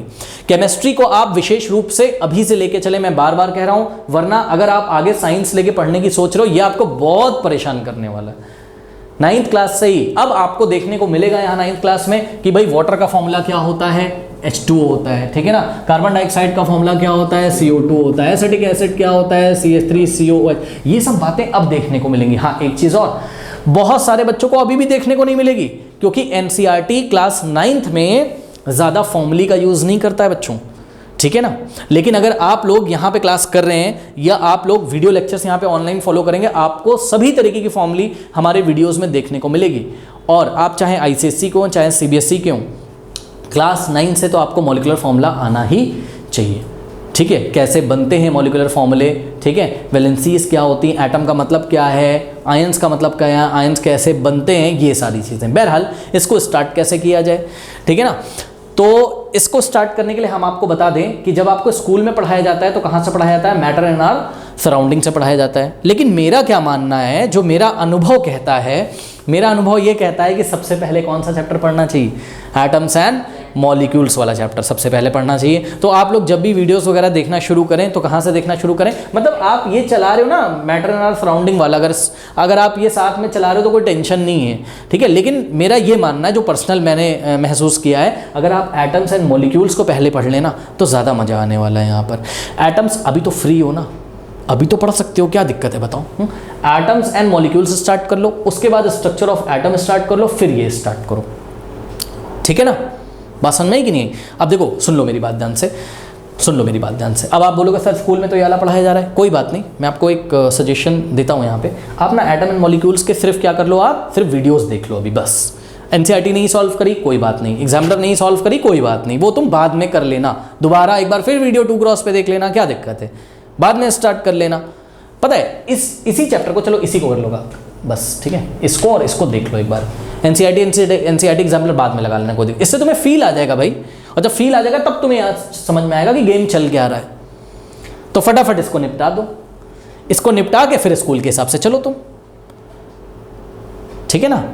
तो ये और ये इसके वीडियो देख लो, फिर यहाँ से वैसे ही चलो, कैसे, जो अपना स्टाइल है, क्या वीडियोस देखे या फिर क्लास करी, फिर क्या सॉल्व करी, NCERT सॉल्व करी, फिर क्या सॉल्व करी, NCERT एग्जाम्पलर सॉल्व करी। अब एक चीज़ और यहाँ पे हम बताना चाहते हैं, क्लास 9 में बच्चा बहुत परेशान करता है बेचारा। कैसे परेशान करता है हम आपको बता रहे हैं। अचानक आएगा, देखो बच्चों होता क्या है कि जैसे किसी छोटे बच्चे को भी आप पहले किसी पार्क में ले आते थे, वहाँ का वो हैबिचुअल हो गया था, वहाँ की चीज़ें उसे अच्छी लगती थी, और उस पार्क में घुमाने की बजाय आप उसको सपोज डेली मॉर्निंग में पार्क ले जाते थे, लेट अस अज्यूम, और किसी दिन आपको उसको तो उसकी भगवान ना करे उसकी तबीयत खराब हो गई तो आप उसको डॉक्टर को दिखाने लिया, तो बच्चा कैसे बिहेव करता है? पहली बात तो उसके मन में यही आती है क्या कि मुझे कहाँ जाना था? पार्क। तो उसको याद आती है कहाँ की? पार्क की। पहुँच गया कहाँ? क्लिनिक पे डॉक्टर के। अब उसे अच्छा नहीं लगता है, एक तो तबीयत खराब, तो वही चीज़ आपके साथ है।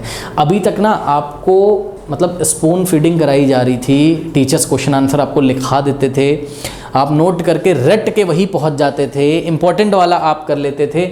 अब ये सारी चीज़ें काम नहीं आएंगी, ठीक है? अब आपके अंदर थोड़ा सा पेशेंस होना चाहिए और थोड़ी सी जिज्ञासा होनी चाहिए। पेशेंस कैसे होना चाहिए? तुरंत ना ऐसा फड़फड़ाने नहीं लगना है। बहुत सारे स्टूडेंट आते तुरंत फड़फड़ाने लगते हैं, हाँ मेरा टेस्ट आ रहा है, अब मैं कैसे करूँ, हाँ ये नहीं कंप्लीट है, वो नहीं कंप्लीट है। सुनो मेरी बात ध्यान से, फड़फड़ाओ नहीं। सर मुझे ये नहीं समझ में आया, सर मुझे वो नहीं समझ में आया। सुनो, एक बार में नहीं समझ में आएगा बेटा, एक बार में नहीं समझ में आएगा। ये बात भी मैं बता दे रहा हूँ 9th क्लास में।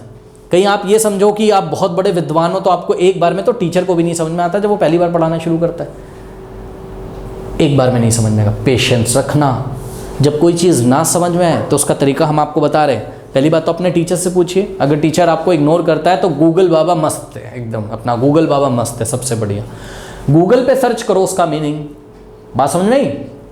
तो पहले बात धैर्य रखना है, पेशेंस रखिए, और दूसरी बात क्या करना है? जिज्ञासा होनी चाहिए जानने की। गूगल पे सर्च करो, टीचर से पूछो। फिर से बता दे रहा हूँ, सुन लो, परेशान नहीं होना बच्चों। कोई वीडियो तुम देख रहे हो, क्या करते हैं बताए? कुछ नहीं समझ में आया, वहीं पे पॉज कर देगा, उठा के फेंकेगा कॉपी वॉपी किनारे, बोलेगा अब नहीं करेंगे आगे, बस थक गए, तो समझी में नहीं आ रहा है क्या है। ठीक है, ये बच्चे वाला हाल है तुम्हारा। पार्क तो बहुत पसंद था, आज थोड़ी सी सिचुएशन चेंज हुई तो तुम्हें प्रॉब्लम होने लगी।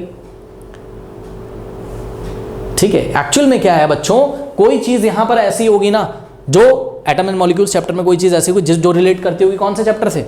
मैटर एंड सराउंडिंग से। कोई चीज यहां पे ऐसी होती होगी जो यहां बताई गई है।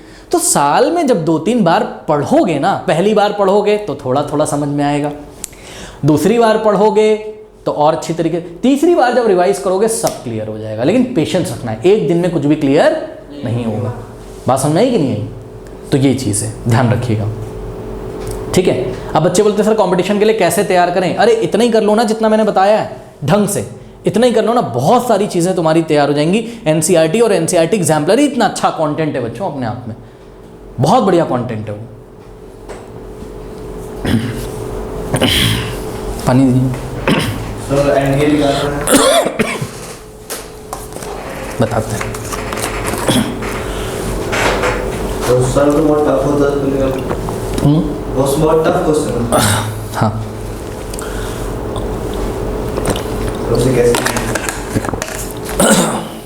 बताते हैं।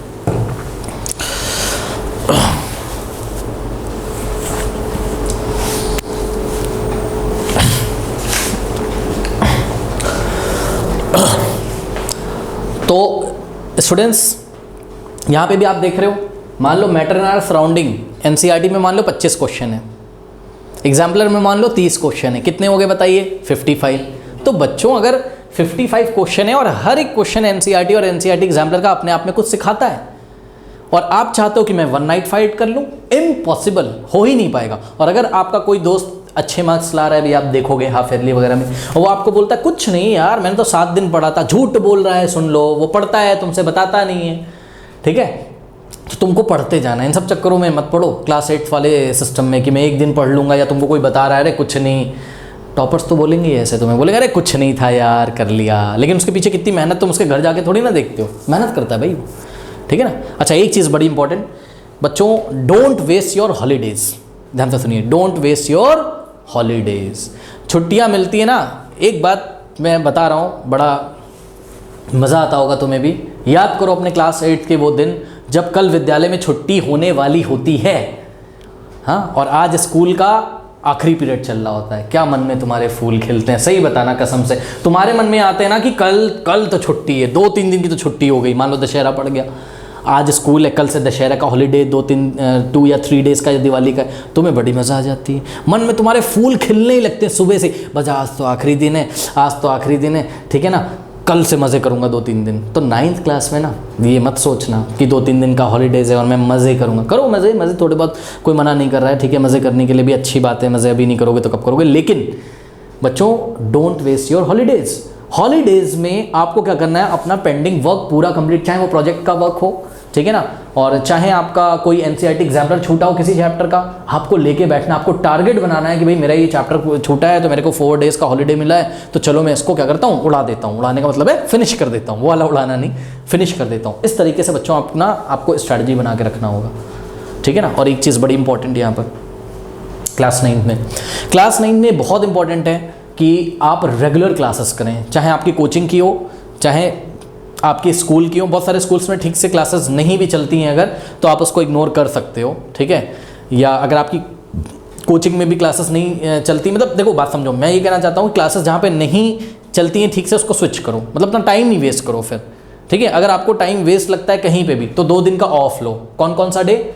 सैटरडे एंड संडे, ठीक है। अपनी अटेंडेंस भी आपको मेंटेन रखनी है। बहुत सारे बच्चे मेरे को बोलते हैं सर मेरे को टाइम ही नहीं मिल पा रहा है, 3 बजे तो मैं स्कूल से होके आता हूँ, है ना। तो कभी कभी जब टाइम नहीं बन पाता है, ठीक है। अब ये शायद बहुत सारे लोगों को बुरा भी लगेगा, लेकिन ये फैक्ट है जो मैंने महसूस किया, देखो वो मैं बता रहा हूँ। यही मैं बच्चों को भी सजेस्ट करता हूँ, अपनी अटेंडेंस बना के रखो।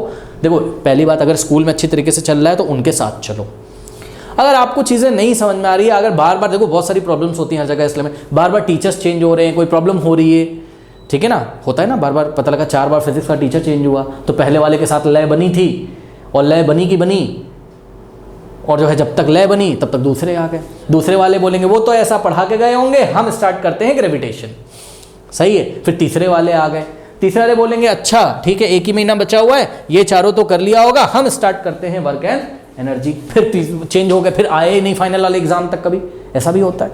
तो उस टाइम आपको क्या करना है, अगर चीज़ें ऐसे चलने लगें, आशा करता हूँ ना चले तो बात अच्छी बात है, चलने लगे ना बच्चों, अटेंडेंस कंप्लीट रखिए, सैटरडे का ऑफ लीजिए घर में। मैं गार्जियंस को भी बोलता हूँ कि लेकिन इस चीज़ का दुरुपयोग नहीं करिए। ऐसा नहीं कि पता लगा तुमने ऑफ किया और सुबह उठे जा रहे हैं, 9 बजे सो के उठ रहे हैं, 12 बजे तक नहा रहे हैं, पता लगा 12 बजे स्कूल से लौट के आना था तो 12 बजे अब नहा रहे हैं, तो बात तो वही पड़ गई ना, ठीक है ना। तो इस तरीके का अपने आप को धोखा भी नहीं देना। अगर तुमने ऑफ लिया है तो क्यों ऑफ लिया, तुम अपने आप से सोचो। उस दिन सैटरडे आज मैंने ऑफ लिया तो मेरा एक टारगेट होना चाहिए कि भाई आज मेरे को 20 क्वेश्चन एग्जाम्पलर के क्या करने, फिनिश करने। हाँ, और सही बता रहा हूँ बच्चों, जो ऑफलाइन भी ऑनलाइन भी बच्चे हैं, अगर आपने मेरी एग्जाम्पलर की सीरीज़ मैंने बहुत मेहनत से बनाई हुई है, आप इसके वीडियो क्वालिटी में मत जाइएगा, इतना इन्वेस्टमेंट अभी हमारे पास नहीं है, जब आएगा तो बेशक कैमरा वगैरह भी चेंज करेंगे, ठीक है ना। तो यहाँ पर जो एग्जाम्पलर की सीरीज़ हमने बनाई है बहुत ही दिल से बनाई हुई है, हर कॉन्सेप्ट को क्लियर किया हुआ है। आप देखोगे ना आपको मज़ा आ जाएगा। बहुत सारी क्लास 11-12 की चीज़ें जो हमने यहाँ पे डिस्कस कर ली, हमने नहीं करी है, एनसीईआरटी करता है, एग्जाम्पलर करवाता है तो हमने करवा दी यहाँ पे डिस्कस। आपको बहुत मज़ा आने वाला है, ठीक है। बहुत ही अच्छा नॉलेज निखर के आएगा, लेकिन आपको घबराना नहीं है, आपको टाइम देना है, टाइम देना पड़ेगा तब चीज़ें कंप्लीट होंगी, ठीक है ना। तो ये सारी चीज़ें, ठीक है। मैथ्स डिस्कस करते हैं, बट उससे पहले बहुत सारे बच्चे वेट कर रहे होंगे, तो हम डिस्कस कर लेते हैं बुक्स के बारे में फटाफट। सर बुक कौन सी ले, ठीक है ना। आइए जरा हम आपको बुक्स के नाम बताते हैं, कौन कौन सी बुक्स आपको परचेज करनी है, ठीक है ना। सुनो मेरी बात ध्यान से, और बुक्स ना बच्चों एज सून एज बाजार से ले आइए जाके। अब तो 9th में चले गए हो, वेट नहीं करो उसका, है ना, कि कोई अब ऐसा थोड़ा कोई जादू का पिटारा खुलेगा तब तुम बुक लेके आओगे। लेनी तो है ही है तो जाके ले लो, सेकंड हैंड ले लो, कोई प्रॉब्लम नहीं है। ऐसा थोड़ा कि न्यू लेनी है आपको, सेकंड हैंड ले लो, क्या प्रॉब्लम है ना। सेकंड हैंड भी चलेगी, नो टेंशन। अमीनाबाद जा सकते हो आप, आपकी कोई लोकल मार्केट, आप सेकंड हैंड ले लो, किसी भैया दीदी से मांग लो अगर देता हो आपको तो, ठीक है ना। तो ध्यान समझो, ऐसा नहीं कि न्यू बुक्स ही लेनी बच्चों, ठीक है। माइंडेड कि न्यू बुक ही ज़रूरी नहीं है। तो बच्चों आपको खरीदनी क्या है मैं आपको बता देता हूँ, NCERT खरीदनी, ये तो सब खरीदोगी CBSE की हो। उसके बाद लेनी है आपको क्या, NCERT व्हाट एग्जाम्पलर। कौन सी वाली, गवर्नमेंट वाली, NCERT वाली। अगर आपको नहीं मिल रही है तो PDF आप डाउनलोड कर लीजिएगा, लेकिन वही बात है ना कि फिर PDF में मज़ा नहीं आएगा, ठीक है ना। तो बुक आप खरीद लीजिएगा, ठीक है ना। आप मेरे को दिखा दीजिएगा, मैं आपको बता दूंगा कौन सी है, ठीक है। नीचे मैं लिंक दे दूंगा बच्चों आप लोगों को, ठीक है। उसके बाद इतनी दोनों ही करना और प्लस वीडियो लेक्चर्स करना, ठीक है। इवन वीडियो लेक्चर्स की हेल्प से NCERT एग्जाम्पलर करना, आपको मज़ा आ जाएगा इसी में, सारी चीज़ें आपकी इसी में क्लियर हो जाएंगी। बट फिर भी अब कुछ बच्चे बोलते हैं सर मुझे प्रैक्टिस के लिए और कोई बुक बता दीजिए, मेरे पास टाइम बच रहा है, मैं कैसे करूँ, ठीक है ना। तो सुनो मेरी बात ध्यान से बच्चों, कुछ बुक्स के मैं नाम बता रहा हूँ, लेकिन अब जो मैं बुक्स के नाम बताने जा रहा हूँ, ठीक है ना, ये किसके लिए, मैथ्स के लिए भी और साइंस के लिए भी मैंने आपको बता दी। अब जो मैं बुक बताने जा रहा हूँ वो आप तभी लीजिएगा जब आपको पढ़ना हो। ये मैंने क्यों बोल दिया, बहुत सारे बच्चे इसको परचेज कर लेते हैं लेकिन क्या करते हैं फिर इसकी एक्सरसाइज नहीं लगाते हैं। अब ये क्या है सुन लो बच्चों, ये मेरे पास 10th का है, एक्चुअल में 9th का रखा होगा, सेम ऐसा ही 10th का, अलग अलग ये आपको फ्रंट पेज अलग अलग कलर का दिख सकता है, तो ये मेरे पास पुराना एडिशन है बच्चों। ये आप ले सकते हो, मैं आपको बता दूं देखिए लखमीर सिंह एंड मंजीत कौर का, ये एस चांद पब्लिकेशन का है, ठीक है। फिजिक्स का अलग आएगा, एनसीईआरटी में तीनों एक में मिल जाएगा वो, फिजिक्स केमिस्ट्री मैथमेटिक्स। तो आपको फिजिक्स का एक ऐसा मिलेगा बुक एस चांद का, एक केमिस्ट्री का और एक बायोलॉजी का, ठीक है ना। 3 बुक्स आती हैं, आप सेकंड हैंड भी ले सकते हो, ज़रूर नहीं कि आप न्यू लो। तो मैं बता देता हूँ साइंस के लिए आप क्या ले सकते हो, बताओ साइंस के लिए बोलिए, मैंने क्या बताया, एस चांद, ठीक है। लेकिन लीजिए तभी जब आप फिर बच्चों फिर लगाओ, इसमें 200 300 क्वेश्चन होते हैं, ठीक है ना। तो अगर आपको और टाइम बचता है और कोई नई चीज़ नहीं होगी, इतना परेशान होने की बात नहीं है, कोई नई चीज़ नहीं होगी, जो कॉन्सेप्ट आपको क्लास में पढ़ाया जाएगा बड़ा मज़ा आता है उसको करने में, अगर आप लोगे तो बड़े अच्छे अच्छे क्वेश्चन होते हैं, आपसे बन भी जाएंगे, इतना कोई टेंशन लेने की बात नहीं है, ठीक है ना। बस नंबर ऑफ क्वेश्चन ज़्यादा कर दिए, हर बात को पूछ लिया गया है ताकि आपको सब कुछ पता चल जाए, ठीक है। बट जैसा कि मैंने पहले बोला था कि एनसीईआरटी और एनसीईआरटी एग्जाम्पलर भाई अमृत का काम करते हैं। जो क्वेश्चंस यहाँ पूछे गए होंगे ना एस चांद वगैरह किसी भी रेफरेंस बुक में, मैं रेकमेंड करता हूँ आपको एस चांद, बाकी आपको कोई अच्छी लगती है तो ले सकते हो, जो मुझे अच्छी लगी मैंने आपको बताया है। तो बच्चों ये जो एस चांद के क्वेश्चंस हैं, ठीक है, ये क्या कवर करते हैं, ये एनसीईआरटी और एनसीईआरटी एग्जाम्पलर कोई और एक्सप्लोर कर देते हैं और उसको खोल के समझाते हैं, और कुछ नहीं है। अगर आप नहीं भी लेते हो तो काम आपका चलेगा, ठीक है ना। तो ये देखिए ये हो गया आपका एस चांद साइंस के लिए, सही है। एज सुन एज आप इसको ले लीजिए बच्चों, फिजिक्स केमिस्ट्री वही बच्चे लें जो पढ़ना चाहते हैं, फिजिक्स केमिस्ट्री और बायोलॉजी। जिनको ज़्यादा थोड़ा सा भार लगता है वो इतना ही कर लोगे आप तो आपके लिए काफ़ी होगा, इसी को आप बार बार रिवाइज कर लो, ठीक है ना। नहीं लेना चाहते हो तो इग्नोर भी कर सकते हो, कोई दिक्कत नहीं। उसके बाद अब आइए हम लोग बात कर लेते हैं किसकी, मैथ्स की, ठीक है बच्चों। मैथ्स की पहले बुक की बात करेंगे, फिर थोड़ा सा सिलेबस की बात करेंगे, ठीक है ना। सुनो, मैथ्स में जो बुक लेनी है आपको, फिर से वही कौन सी बताइए, एनसीईआरटी और एनसीईआरटी एग्जाम्पलर, ये तो आपका चलेगा ही, है ना। एनसीईआरटी और प्लस बच्चों ये एनसीईआरटी एग्जाम्पलर जो मैं बार बार बोल रहा हूँ ना, बहुत सारे लोग हंस भी रहे होंगे इस पर कि ये कौन सी बुक बता रहे हैं, हमने तो सुनी नहीं। अरे सुनी तुमने इसलिए नहीं क्योंकि किसी ने बताई नहीं, और बताई इसलिए नहीं क्योंकि जो पढ़ाएगा वही तो बताएगा। मैंने इसका एक एक क्वेश्चन सॉल्व कराता हूँ मैं बच्चों को, एक एक क्वेश्चन मैंने इसका सॉल्व कराया बच्चों, सिंगल क्वेश्चन। आप यूट्यूब पे भी सर्च करोगे तो आपको क्वेश्चन वाइज भी, आप कोई भी क्वेश्चन डालिए, देखिए हमारा वीडियो आ जाएगा, क्वेश्चन मतलब लिख दोगे अगर आप वहाँ पे यूट्यूब पे टाइप कर दोगे, ठीक है ना, तो क्वेश्चन भी आपको वहाँ पे मिलेंगे, चैप्टर भी आपको वहाँ पे मिलेंगे, बहुत क्वालिटी कंटेंट है। पढ़ के तो देखो तब तो समझ में आएगा कि मैं क्या बात बोलना चाह रहा हूँ, मैंने पढ़ाया हो बच्चों इसलिए मैं बता रहा हूँ। ऐसे ऐसे कॉन्सेप्ट बढ़िया निकल के आते हैं ना, एकदम फाउंडेशन है ये आपके फ्यूचर के लिए। फ्यूचर में अगर आप साइंस और मैथ्स से रिलेटेड कोई अच्छा आप एग्ज़ाम अगर क्रैक करना चाहते हो तो बहुत बढ़िया फाउंडेशन है ये। इवन जो जैसा भी इन्होंने पूछा कि सर एनडीए के लिए है ना, तो बच्चों अभी से, ठीक है, बहुत अच्छी बात है आप उसके बारे में सोच रहे हो, अभी से आप अपना फाउंडेशन पहले मजबूत तो करो, ठीक है ना।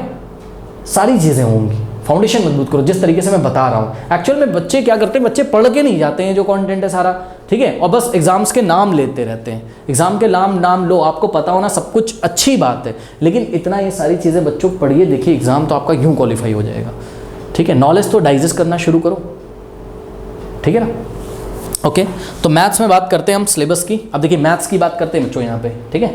तो मैथ्स में जो आपका चैप्टर है, ध्यान से समझो, चैप्टर नंबर 1 जो है आपका, अच्छा जिस सीक्वेंस में मैथ्स में आपको चैप्टर दे रखे हैं मैं आपको पढ़ देता हूँ यहाँ पे। Number system, polynomial, coordinate geometry, linear equation in 2 variable, Euclid's geometry, lines and angles, triangles, quadrilateral, area of parallelograms and triangles, circles, constructions, Heron's formula, surface area and volume, statistics and probability, ठीक है ना।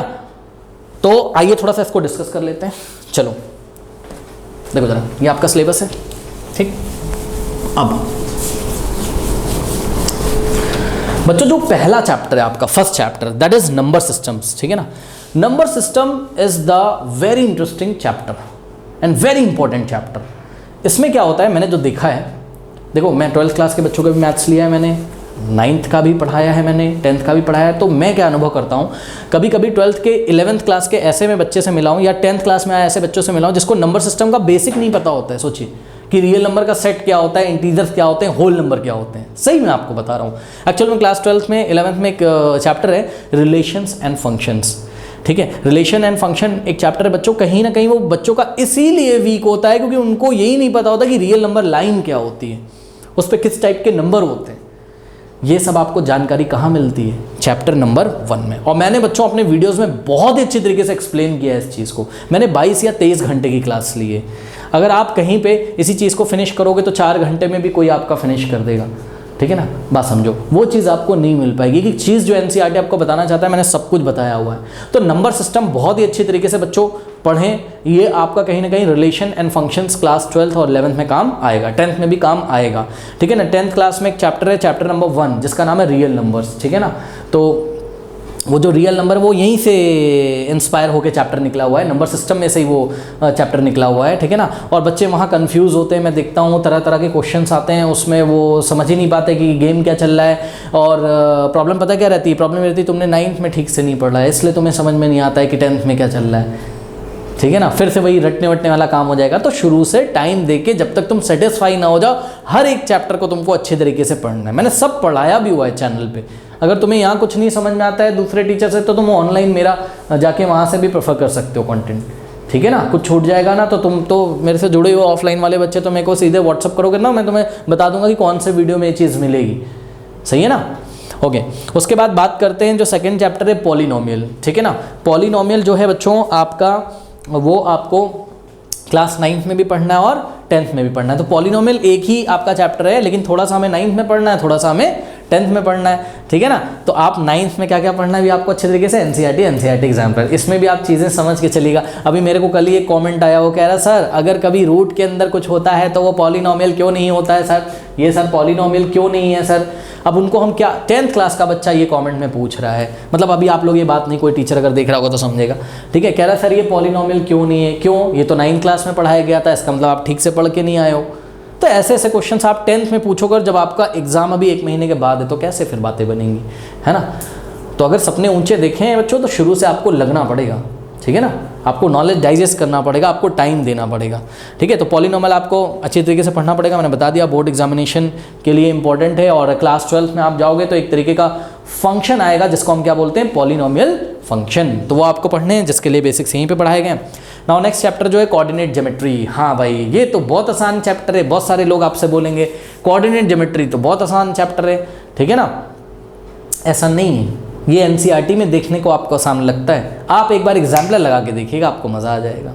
मैं बार बार exemplar पे focus कर रहा हूँ बच्चों, आप देखिएगा आपको मज़ा आ जाएगा। क्या कॉन्सेप्चुअल क्वेश्चन दिए हुए हैं, एकदम मज़ेदार क्वेश्चन दिए हुए हैं, कॉन्सेप्ट खुल के आएंगे। और कोऑर्डिनेट ज्योमेट्री अगर आपका अच्छा होगा बच्चों, तो कहीं ना कहीं कोऑर्डिनेट ज्योमेट्री से होते होते पहले क्लास 11th में हमें 2 डायमेंशनल ज्योमेट्री पढ़ाई जाएगी। कोऑर्डिनेट ज्योमेट्री भी 2D ही है, ठीक है ना। पहले हमें 2D पढ़ाई जाती है क्लास 11th में, फिर हमें क्लास 12th में 3 डायमेंशनल ज्योमेट्री पढ़ाई जाती है। और 3 डायमेंशनल ज्योमेट्री में चैप्टर है आपका कौन सा, आपका है वेक्टर अलजेब्रा से लगा हुआ एक चैप्टर है, 3 डायमेंशनल ज्योमेट्री उसका नाम है, ठीक है ना। फिर वो बच्चों को नहीं समझ में आती है। अब बताओ क्यों नहीं समझ में आती है, 9th क्लास से तुम्हारा, मैं बार बार बोल रहा हूँ, 9th क्लास से तुमको अपने आप को संभाल के रखना है। यहाँ से तुम्हारा बेस गड़बड़ होना शुरू हो जाता है, फिर तुम समझ ही नहीं पाते कि 3 साल मेरे साथ हुआ क्या है। तुम ये भी नहीं समझ पाते हो कि भाई 10th में तो मेरे बहुत अच्छे थे यार, मैं तो 90 लेके आया था, लेकिन अब मैं 11th में क्यों नहीं परफॉर्म कर पा रहा हूँ, मैं 12th में क्यों नहीं परफॉर्म कर पा रहा हूँ, हाँ, ठीक है। तो आपको रादर देन मार्क्स के पीछे पढ़ने से किसके पीछे पढ़ना है, नॉलेज के पीछे, ठीक है ना। नॉलेज के पीछे पढ़ो, मार्क्स ना, मार्क्स तो तुम्हारे पीछे चल के आएंगे, मैं सही बता रहा हूँ, देखना, ठीक है। मार्क्स तुम्हारे कोई काट ही नहीं पाएगा यार, तुम नॉलेज के पीछे भागो। लगाओ एनसीईआरटी एग्जाम्पलर देखो। और लगाने का मतलब समझो जरा, लगाने का मतलब नहीं है कि तुमने काम चला लिया बस, नहीं। बच्चे बोलते हैं ना ये वाला ऐसे हो जाएगा, ये वाला ऐसा, अगर कुछ फंस रहा है तो अपने टीचर से उसको क्लियर करो, जानने की जिज्ञासा होनी चाहिए तुम्हारे अंदर, ठीक है ना। तो कोऑर्डिनेट ज्योमेट्री को एग्जाम्पलर से ज़रूर पढ़ें, ठीक है ना। हाँ, ये आपको क्लास 12th में 3 डायमेंशनल ज्योमेट्री में मेरी बातें याद आएंगी, ठीक है। कहीं तुम भी नहीं जा रहे हो, हम भी नहीं जा रहे हैं कहीं। नेक्स्ट जो चैप्टर है वो है लीनियर इक्वेशंस इन 2 वेरिएबल्स। अब सुनिए ज़रा ध्यान से, लीनियर इक्वेशन इन 2 वेरिएबल्स बच्चों इसलिए पढ़ाया जाता है, कहीं ना कहीं बहुत सारी इक्वेशंस होती हैं जिनमें 2 वेरिएबल्स का यूज़ होता है, और उन दोनों वेरिएबल्स की वैल्यू हमें कहीं ना कहीं निकालनी होती हैं। तो इस चैप्टर को भी आप एग्जाम्पलर से लगाएं, ऑब्वियसली बहुत ही बढ़िया चैप्टर है, ठीक है ना। इस पर हम ज़्यादा डिस्कस नहीं करेंगे।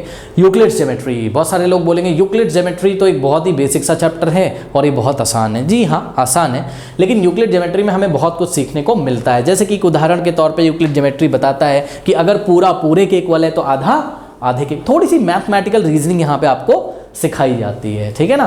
तो इस चैप्टर को भी करना ज़रूरी है, और अगर आप इग्नोर भी इसको कर देते हैं तो मेरे ख्याल से ज़्यादा कुछ परेशानी की बात इसमें यूक्लिड ज्योमेट्री में होने नहीं वाली है, इसलिए क्योंकि बच्चों ये बड़ी कॉमन चीज़ें इसमें सिखाई गई, तो वो हम लोग का कवर हो जाएगा क्लास में, उसकी टेंशन नहीं है। नेक्स्ट हम बात करते हैं लाइन्स एंड एंगल्स की, ठीक है ना। अब फिर से वही बात आ गई कि लाइन्स एंड एंगल्स, ठीक है ना, यहाँ पे हम अभी हमको कुछ और भी बुक्स डिस्कस करनी है, वो भी हम डिस्कस करेंगे मैथ्स के, रुक जाइए। लाइन्स एंड एंगल्स में बच्चों आपको एग्जाम्पलर जरूर लगानी है, क्योंकि एनसीईआरटी आपसे बन जाएगी, नो टेंशन, ठीक है ना। बट एग्जाम्पलर आपको थोड़ा सा परेशान करेगी, तो उसको आप ज़रूर लगाइए, ठीक है ना। उसके बाद आता है आपका ट्राइंगल्स। अभी सुन लो, अभी मैं इस सेशन में ये भी तुम्हें बताऊंगा ना कौन से चैप्टर तुम अलग से पढ़ सकते हो, समझे? कौन से चैप्टर तुम अलग से का मतलब तुम्हारे स्कूल में कुछ और चल रहा हो, कोचिंग में कुछ और चल रहा हो, तुम यहाँ चैनल से कुछ स्टार्ट कर सकते हो, ताकि तुम्हारा जल्दी से जल्दी चीज़ें खत्म हो जाए। वो उन चैप्टर्स को मैं बता दूंगा, उनको जरा नोट कर लिएगा। ट्राइंगल्स, ट्राइंगल भाई, ट्राइंगल सुनो, ट्राइंगल बहुत मज़ेदार है। इस साल तुम्हें पढ़ना है कॉन्ग्रेंसी ऑफ ट्राइंगल्स, ठीक है। दो ट्राइंगल कब कॉन्ग्रेंट होते हैं, उनका क्राइटेरिया तुमको पढ़ना है क्लास 9 में। कॉन्ग्रेंट का मतलब समझते हो ना?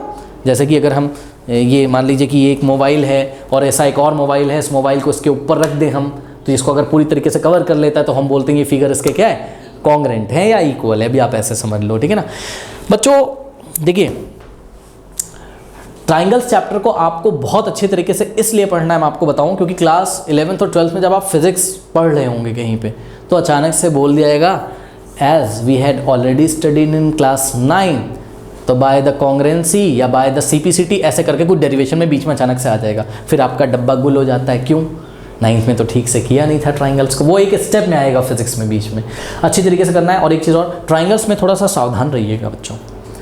ट्राइंगल में सावधान इस तरीके से हमको रहना है कि ट्राइंगल्स की जो ट्राइंगल्स को जो कॉन्ग्रेंट करने का जो क्राइटेरिया होता है ना, ठीक है, उसमें दो ट्राइंगल्स के जब हम लोग नाम लिखते हैं तो वो हम बहुत ही सावधानी से उसको हमको लिखना चाहिए, और उसको लिखने का एक तरीका होता है, यहाँ कोचिंग में आपको बताया जाएगा, उसके लिए ना आप परेशान हो, या जो भी ऑनलाइन व्यूअर्स हैं वो वीडियोस देखें बच्चों।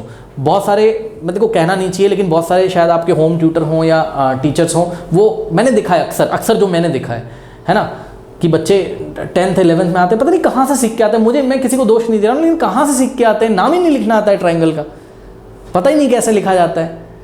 तो अभी से उसको ठीक से सीख के चलो बच्चों, सब कुछ मैंने कराया हुआ है ऑनलाइन, ठीक है। वैसे जो भी टीचर यहाँ पे पढ़ाएगा अच्छा पढ़ाएगा, आपको अच्छी तरीके से ही बताएगा।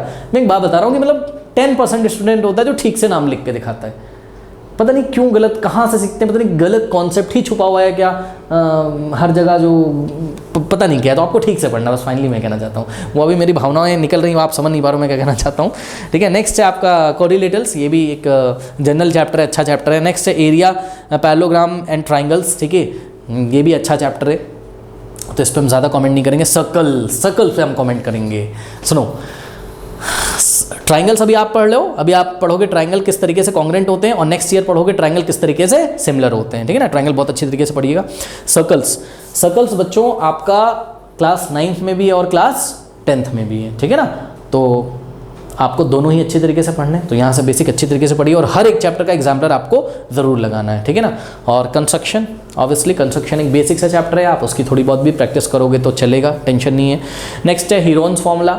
हीरोन्स फार्मूला भी एक बहुत ही सुंदर सा छोटा सा चैप्टर है, ठीक है, लेकिन इग्नोर नहीं करना, उसको भी आप पढ़िएगा, हो जाएगा। सरफेस एरियाज एंड वॉल्यूम्स, ठीक है ना।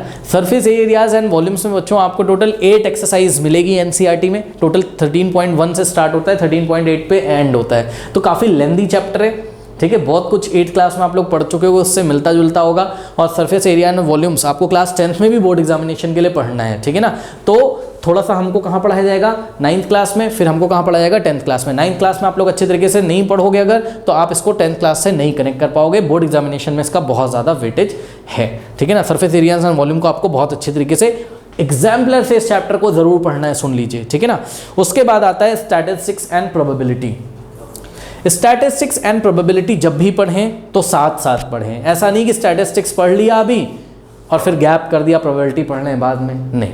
ये मैथ्स का एक ही सेक्शन है, अगर आप हायर एजुकेशन में जाएंगे तो आप देखेंगे स्टैटिस्टिक्स एंड प्रोबेबिलिटी करके आपका सब्जेक्ट ही होगा एक, ठीक है ना। बहरहाल, तो स्टैटिस्टिक्स एंड प्रोबेबिलिटी को आप क्या करें, साथ में पढ़ें। साथ में पढ़ने का मतलब आप समझ रहे हो ना, स्टैटिस्टिक्स पढ़ी तुरंत लगे हाथ प्रोबेबिलिटी भी पढ़ ली, और दोनों का एनसीईआरटी एग्जाम्पलर ज़रूर करना है, ठीक है ना। तो वो सब आप जो वीडियोस वगैरह देखोगे तो आपको क्लियर होगा कि मैं क्या कहना चाहता हूँ। अब यहाँ पे बात करते हैं, सर चैप्टर नंबर 1 से चलेगा स्कूल में, नंबर सिस्टम से, ठीक है ना। आप कौन कौन से चैप्टर कवर कर सकते हो, मैं आपको बता रहा हूँ बच्चों, आप कौन कौन से चैप्टर बिना टीचर्स के कवर कर सकते हो। आप कवर कर सकते हो, अभी सुन लो, मतलब जो आप पैरेलल में ले सकते हो, ताकि आपका सिलेबस जल्दी फिनिश हो जाए और आप क्या कर सको, आप रिवीजन कर सको, ठीक है ना। सरफेस एरियाज एंड वॉल्यूम्स आप लोग स्टार्ट कर सकते हैं। अभी सुन लीजिए, आजकल तो ऑफ चल रहा है सब कुछ, तो सरफेस एरियाज, स्कूल वगैरह तो है नहीं आजकल शायद, है ना। तो surface areas and volumes start कर लीजिए बच्चों। इसके ऑनलाइन बहुत सारे लेक्चर्स पढ़े हुए हैं, बहुत सारे। कितने हो गए होंगे अंशु अभी तक? मेरे ख्याल से 25-26 अभी तक हो गए होंगे, है ना। और अभी 13.7 अभी स्टार्ट होगा, मतलब ये जाएगा टोटल 35 लेक्चर्स तक मेरे ख्याल से, तब ये फिनिश होगा सिर्फ एनसीईआरटी। और जब सरफेस एरियाज एंड वॉल्यूम्स पढ़ें तो किसी भी एक्सरसाइज का जब हमने इंट्रोडक्शन कराया तो वो वाला वीडियो ज़रूर देखें, मतलब सारा ही आपको देखना है लगभग। इंट्रोडक्शन, जैसे इंट्रोडक्शन वीडियो क्या होता है, कोई एक्सरसाइज स्टार्ट हो रही है, इसके पहले वाला वीडियो आपको ज़रूर देखना है। फिर भले आप एक्सरसाइज में जो क्वेश्चन ना आ रहा हो बस वो देख रहे हो आप। इंट्रोडक्शन जब आप देख लोगे ना तो एक्सरसाइज आपसे खुद से खुद बन जाएगी। तो ये आप प्लेलिस्ट सभी से फॉलो कर सकते हैं बच्चों, ये आप खुद से कर सकते हो। और सर क्या कर सकते हैं खुद से? और आप स्टार्ट कर सकते हो, मैं आपको बता दे रहा हूँ। आप बच्चों स्टार्ट करते हो स्टैटिस्टिक्स, ठीक है, एंड प्रोबेबिलिटी। ये हमारा अपलोड हो गया क्लास 9 का ना, ठीक है। ये दोनों चैप्टर ये आप अभी के लिए स्टार्ट कर लो, कोई दिक्कत नहीं है। बाकी आप कोचिंग या स्कूल जहाँ पे भी जा रहे हो तो चैप्टर नंबर 1 से आप उनके साथ चलो। एक और चैप्टर आप अलग से स्टार्ट कर सकते हो, मैं आपको बताना चाहूँगा। आपने लाइन्स एंड एंगल्स क्या क्लास 8 में पढ़ रखा है क्या? थोड़ा सा पढ़ रखा है। अगर आपके लाइन्स एंड एंगल्स के कॉन्सेप्ट क्लियर हों, है ना, और खासकर ये वाला कॉन्सेप्ट मैं आपको बता दूँ कि क्या आपने, चलो नहीं पढ़ा होगा ये तो अभी, बहरहाल चलो छोड़ो कोई बात नहीं। पर अगर आपको थोड़ा बहुत लाइन्स एंड एंगल्स आता हो तो आप स्टार्ट कर सकते हो कौन सा चैप्टर? ट्रायंगल से स्टार्ट कर सकते हो। सुनो, ट्रायंगल में क्यों कह रहा हूँ बच्चों, ट्रायंगल एक लेंदी चैप्टर है बेटा, ट्रायंगल एक लंबा चैप्टर है, उसको आप अभी से स्टार्ट कर लीजिए ना साइड में, क्या दिक्कत है बताओ, वीडियोज़ तो अवेलेबल है, ठीक है ना। जाइए लगिए। हाँ, और एक चीज़ और, ऐसा नहीं कि ईयरफोन लगा के पड़े हुए हैं किनारे कहीं, हाथ में एक कॉपी होनी चाहिए, एक पेन होना चाहिए, फिर चीज़ों को आप बनाइए। कोई डाउट है?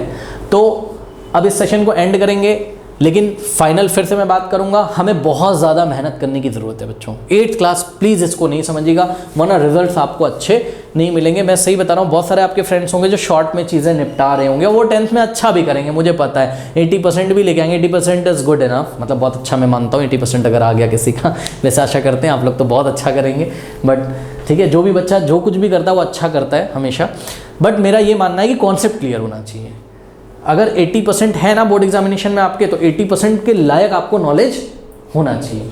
2 तरीके के स्टूडेंट मिलेंगे, आप उठा लो, स्टूडेंट ए के भी 80% है, स्टूडेंट बी के भी 80% है, लेकिन एक से आप पूछोगे ना लॉजिकल चीज़ें तो वो बता पाएगा, उसको विश्लेषण करने की क्षमता होगी, उसमें एनालिटिकल थिंकिंग उसकी बढ़िया होगी। और एक स्टूडेंट होगा जो रट के पहुँचा है कि वॉल्यूम का फॉर्मूला होता है सिलेंडर का πr², तो बस ऐसे ही लगाना है, यही याद कर लो।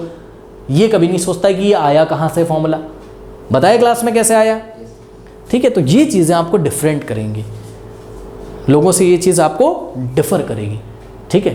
आप थोड़ा सा आप एक अलग वे में निखर के आओगे, और जो आप मेरे से कॉम्पिटिटिव एग्ज़ाम्स की बात कर रहे हो, ऑब्वियसली वहाँ पे आपको बच्चों फ़ायदा होगा आने वाले टाइम में, ठीक है ना। और बच्चों जितने भी गवर्नमेंट के एग्ज़ाम होते हैं, ठीक है, 9th और 10th के ये जो बेसिक्स मैं बता रहा हूँ ना, ये पक्का आपको काम आएंगे, ठीक है। और सक्सेस की कोई शॉर्ट ट्रिक नहीं है, आप सोच रहे ना शॉर्ट ट्रिक में कर लेंगे, बच्चों ये सब फालतू की बातें हैं। आपने जितना ज़्यादा भरा होगा ना नॉलेज अपने अंदर, उतना बढ़िया चीज़ें आगे निकल के आएंगी। अब बात करते हैं जरा मैथ्स की बुक की।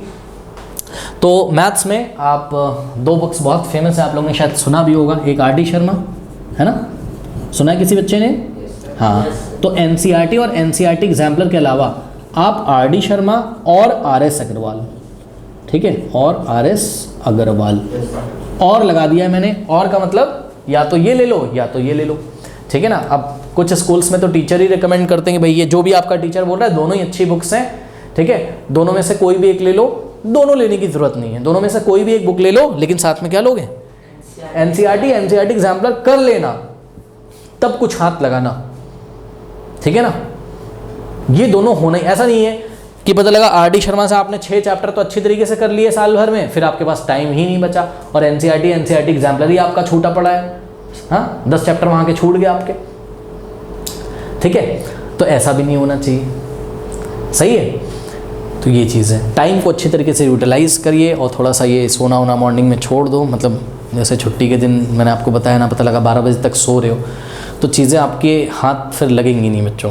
मतलब मैं आपको बता रहा हूँ बच्चों कुछ बेसिक सी चीज़ें, ठीक है। यहाँ पे बड़ा दुख होता है, क्लास 10th में बच्चे आते हैं, 9th का नहीं बता पाता है बेटा, खासकर पता है कौन सा सेक्शन, कौन सा? मैथ्स तो जैसे तैसे लगा लेता है बेटा, केमिस्ट्री। मैंने बताया ना क्लास 10th का फिजिक्स फ्रेश है एकदम, उसका 9th से ज़्यादा कुछ लेना देना है नहीं।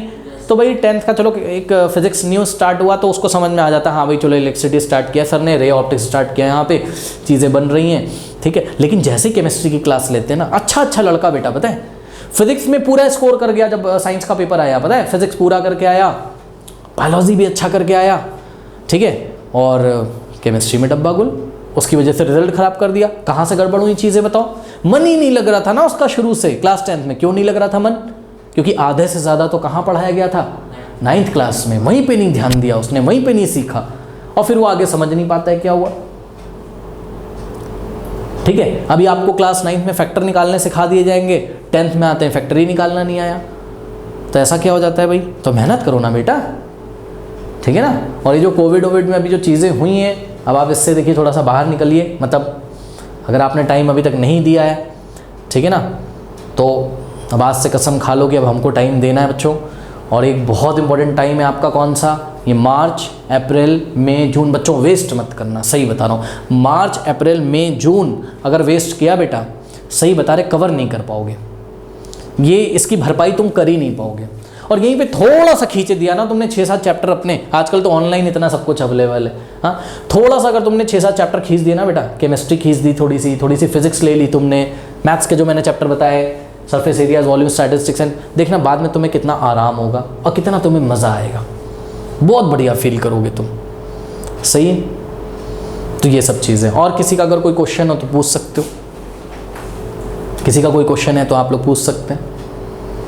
कोई क्वेश्चन है किसी बच्चे का ऑनलाइन, किसी बच्चे का कोई क्वेश्चन है तो कमेंट सेक्शन में आप पूछिएगा मेरे को, उसके ऊपर या तो वीडियो बनाएंगे, ठीक है, या तो फिर लाइव आके बताएंगे। ओके, आई थिंक बातें आपको सारी समझ में आ गई हैं, ठीक है। तो फाइनल एक बार फिर से कंक्लूड करते हैं, कब से स्टार्ट करना है?